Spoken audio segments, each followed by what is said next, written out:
on a encore un quart d'heure de questions globales, hein, donc sur l'intervention de Julien, comme sur celle de Katia et d'Anne.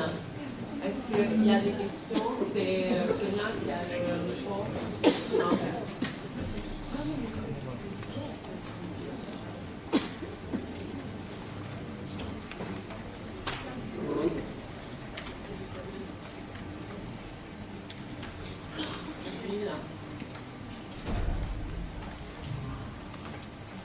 J'avais une question sur le travail d'Étienne Boulanger par rapport à la figure du sans-abri. Parce qu'il y a quand même des techniques qu'il a étudiées, qu'il a vraiment maîtrisées, qui sont celles des sans-abri qui vont pour seul abri, pour seule maison à vivre. Et je me demandais comment il résonnait avec cette thématique du sans-abri, cette technique de survie dans son travail. Alors, il a souvent été fait remarquer qu'il jouait au SDF. Ça, c'est effectivement une chose qui a été remarquée assez souvent. Donc, lui, il a une réaction assez difficile par rapport à ça, parce qu'il disait, mais comment vous pouvez croire que je suis aussi le regardant par rapport à ça, en s'imaginant que c'est un jeu que de vouloir se dire je vais dans la rue et faire comme si j'avais pas le sou. Donc c'est pas du tout ce rapport-là. Il n'y a rien ni d'insultant, de moqueur par rapport à ça. Les techniques effectivement sont proches des SDF, effectivement. Il va avoir beaucoup d'autres travaux, notamment à Tokyo, je crois, oui, c'est à Tokyo, il va photographier justement, faire un inventaire photographique de toutes les maisons sans abri, mais lui ne va pas être dans les mêmes rapports de subsistance que peut avoir un SDF, et un SDF va avoir tendance à... Je ne suis pas SDF non plus, donc je ne vais pas pouvoir présager de ce qui est vraiment le cas d'un SDF, mais en tout cas, c'est quelqu'un qui va chercher avant tout à se territorialiser à un endroit, à se placer dans un endroit sécurisant. Étienne ne va pas chercher à se placer dans un lieu pour y rester le plus longtemps possible et trouver de la sécurité. Il va avoir toujours un mouvement. Ce qu'un SDF n'aura pas forcément. Il va trouver un endroit et chercher à faire en sorte que son minimum vital soit le plus facile à vivre possible. Donc effectivement, là, il y a une petite différence. Après, effectivement, il y a beaucoup de choses qui sont, il y a beaucoup d'éléments qui sont proches, des éléments qui peuvent être très proches aussi, mais c'est pas un SDF, mais les relations sont proches.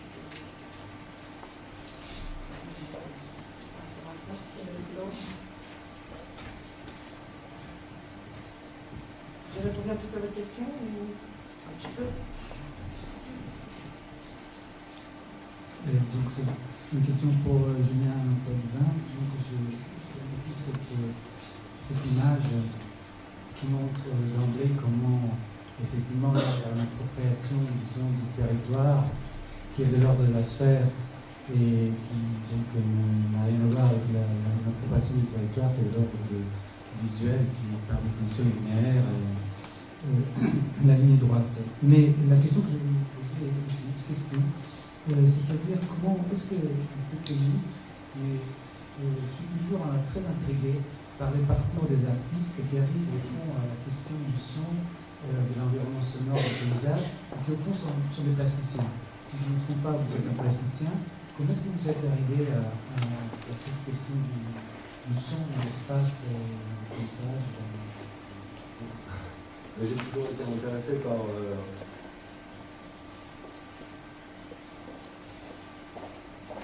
rapport à l'espace, comment le son influence le rapport à l'espace, aussi bien le niveau du sens que le son en tant que phénomène physique. C'est des choses assez intimes qui sont vécues, comment le son en général peut être générateur d'imaginaire. Voilà. Est-ce que c'est une autre façon d'approcher le réel C'est une façon d'interroger le réel qui est. Enfin, il n'y a pas c'est la rencontre. Dans ce type de projet, là, par exemple, avec le projet de balade sonore, c'est l'idée aussi de plusieurs temporalités qui se rencontrent.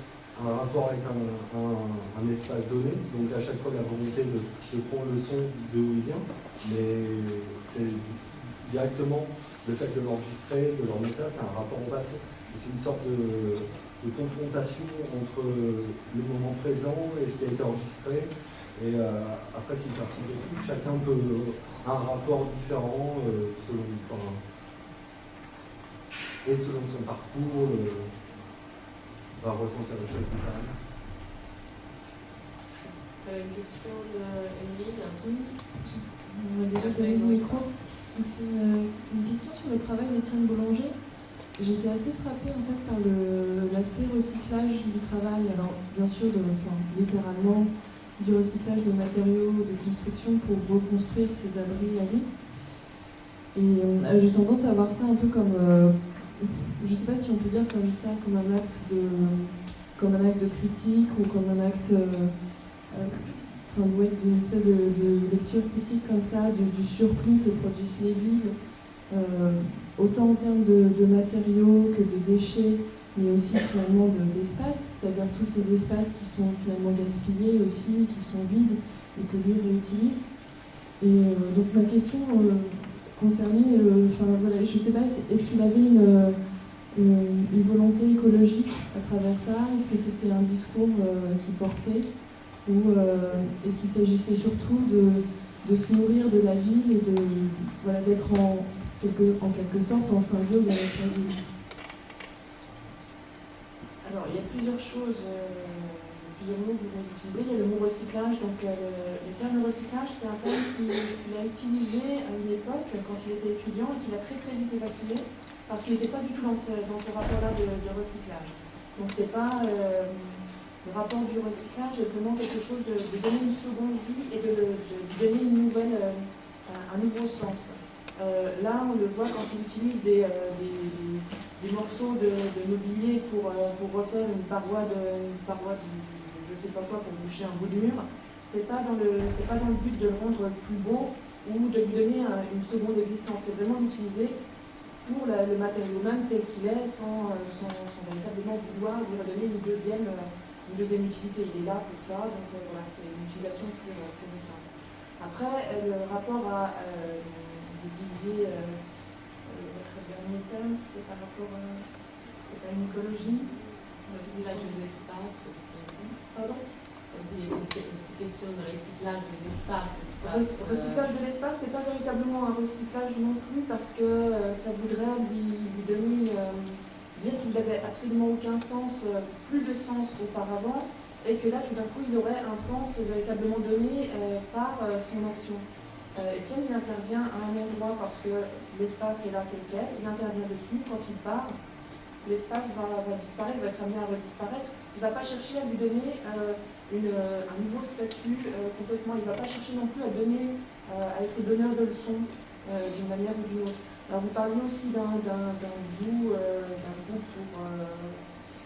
En fait, je parlais aussi de la symbiose. Est-ce que je voulais savoir si justement c'était une attitude plutôt écologique dans l'ordre politique, ou est-ce que c'était plutôt un acte symbiotique d'être complètement en relation avec ce que produit la ville? Je pense que c'est plus être effectivement en relation étroite avec la ville. Donc l'écologie va avoir, pour moi, par rapport à ce que j'en entends, va avoir un rapport peut-être plus avec de l'ordre du naturel, du paysage, tel qu'on pouvait en parler. Étienne adorait le béton. Pour lui, un carré de verre dans la ville, c'est un truc à quoi ça sert. Voilà, donc, être en symbiose avec le béton, oui, peut-être, probablement. Et effectivement, c'est chercher à être en phase avec des moments de mutation de la vie, des moments de transition de la vie. Donc effectivement, là, il peut y avoir ce rapport-là. Un rapport d'écologie aux choses, le fait de récupérer dans le sens de recyclage pour réemployer les matériaux, c'est simplement c'est une économie, c'est plutôt une économie qui est mise en place, une économie de moyens, pas dans le sens d'une économie capitalistique ou un geste politique en soi. Encore une fois, Étienne ne cherchait pas non plus à donner un modèle de vie ou un modèle d'utilisation des matériaux. C'est une action qu'il fait à partir d'un moment défini, qu'il arrête à partir du moment où il estime que le temps donné à son work in progress est suffisant, mais il ne va pas chercher à dire aux gens, voilà, c'est comme ça qu'il faut faire, et les espaces qui sont vacants dans la vie, il ne faut surtout pas les laisser partir. Attention, bonnes gens, vous avez plein de choses à noter, ça peut être équilibré, c'est pas du tout ce rapport-là. Effectivement, c'est un rapport très personnel aux choses qui vont intervenir, aux matériaux qui vont intervenir à un moment particulier, mais c'est pas en soi, c'est un acte d'engagement, un acte militant, je ne pense pas trop politique. Je ne suis pas convaincue non plus. Après, effectivement, chacun peut voir.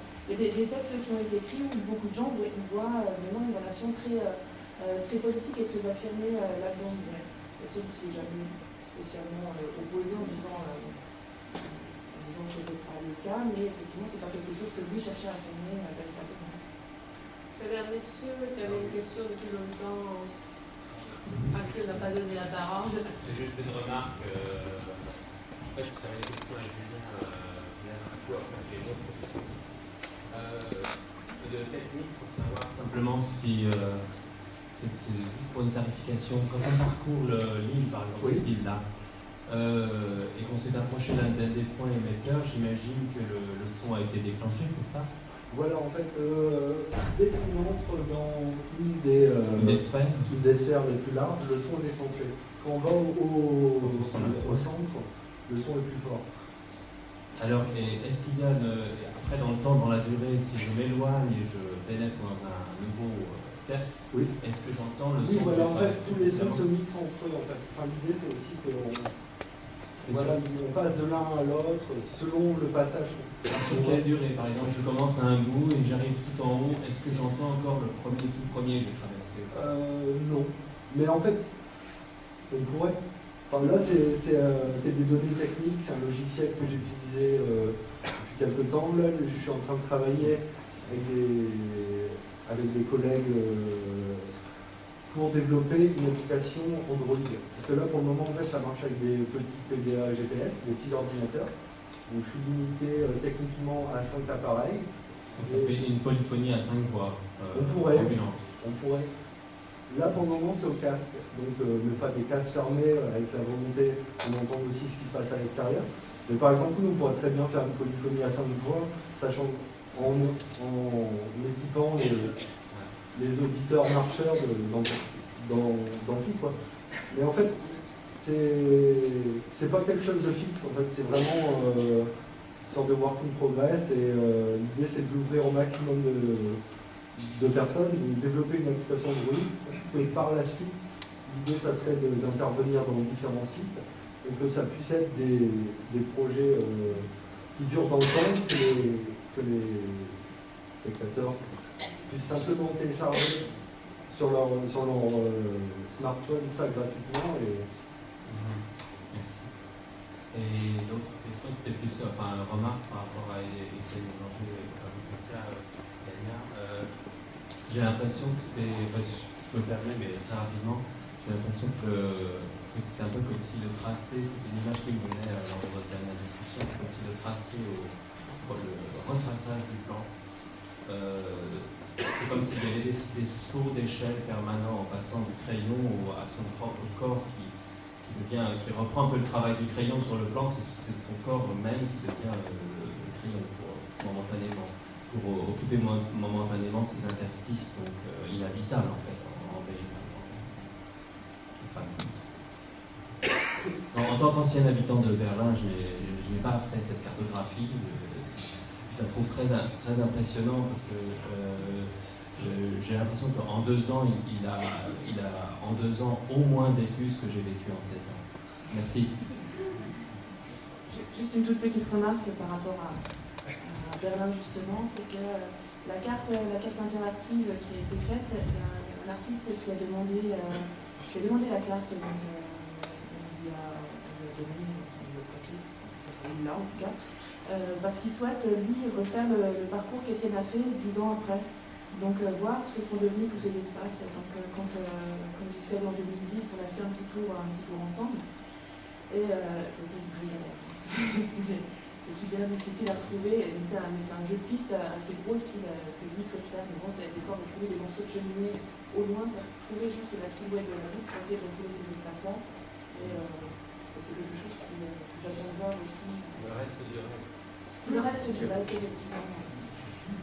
Moi, j'avais juste une autre question à vous poser concernant la Boulanger. Vous disiez tout à l'heure, dans la question des livres, qu'il n'y avait pas, à votre avis, une notion politique explicite, thématisée, etc. En même temps, pour le catalogue, vous avez choisi une ouverture, un livre que j'aime beaucoup, qui est un livre d'Edmar à travers les murs, qui lui a une charge politique évidente et qui est mis à vraiment une ouverture du catalogue. Donc, il est quand même bien. Il doit y avoir.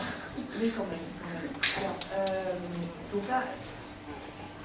Alors, le catalogue, déjà, en fait, il est. Je vais retracer un tout petit peu l'histoire de ce catalogue. Donc, le catalogue, c'est Étienne qui l'a conçu. Véritablement, il a invité chacune des personnes à écrire des articles. Il l'a composé avec un graphiste qui est pas ce soir, je pense, qui a travaillé avec lui sur la mise en forme de ses livres. Et qui lui a parlé, qui lui a montré le texte d'Elia Weissman, justement, qu'il a vu au moment où il faisait le catalogue. Donc ce catalogue, Étienne n'a jamais vu imprimer, puisqu'il a envoyé des fichiers à l'imprimeur la veille de sa mort. Donc il n'a jamais vu véritablement fini. En fait, ce graphique, donc Patrick lui a montré ce texte de Weissman, parce qu'il trouvait qu'il y avait beaucoup de liens par rapport au travail d'Étienne. Donc en fait, souvent, Étienne était relié à des lignes d'insectes comme le capricorne, de cloporte, de choses comme ça, qui va s'infiltrer dans les moindres particules de murs. Et c'était vraiment une bonne limite des fois, le capricorne, le cloporte, etc., ça va bien. Capricorne, oui, c'est c'est cher. Aussi. Et donc en fait, quand Patrick a montré ce texte, il disait, mais là, effectivement, je comprends ce rapport-là à l'infiltration et à l'insecte, mais là, du coup, le fait d'essaimer aussi dans un autre rapport. Il a trouvé ça très intéressant. Et donc, en fait, il avait demandé à Eyal Weissman de faire l'introduction de son livre. Et Eyal Weissman a répondu, je suis désolée, dans les délais impartis, je n'aurai pas le temps de pouvoir écrire autre chose, mais par contre, je vous autorise à prendre un morceau de mon texte. Et donc, il a choisi cet article-là, donc qui parle en fait, pour le résumer très simplement, ça parle un petit peu de police les militaires israéliens, la manière dont ils entrent dans les territoires palestiniens. En fait, ils préfèrent plutôt que de passer à travers les rues, etc., vont plutôt avoir tendance à traverser les maisons et à percer des murs dans les maisons pour aller au plus rapide. Donc, c'est du tout, c'est vraiment résumé, le petit article qui n'est pas très présent en introduction. Et ça fait beaucoup écho aussi au parcours d'Étienne, puisqu'en fait, ce rapport à la destruction, à la construction, était très présent dans son travail au début. Il est parti notamment quand il était étudiant, donc en 4e année quand on est aux Beaux-Arts, on vous pousse souvent à faire un voyage d'études, on vous pousse à partir en Erasmus ou à faire un stage dans une entreprise. Étienne, lui, pour sa part, il a décidé de partir en ex-Yougoslavie, donc avec son sac à dos sous le dos, et d'aller voir Vukovar, etc. au siècle. Donc des villes qui étaient vraiment ravagées, à moitié détruites, et qu'ils avaient essayé de reconstruire, mais il y a eu une deuxième vague en 1998, je crois. Donc il est vraiment allé sur le territoire, donc ça me rappelle beaucoup de choses de cette guérilla aussi, cette guérilla urbaine. Il y a un rapport forcément qui est là, qui est présent, un intérêt pour ça, mais ce n'est pas forcément un positionnement non plus très particulier d'un point de vue politique sur tous les domaines. Mais c'est un intérêt. Donc, compte tenu de l'heure, je pense qu'on va s'arrêter là.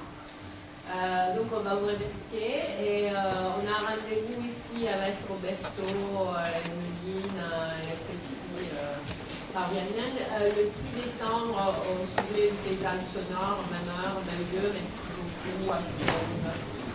Voilà.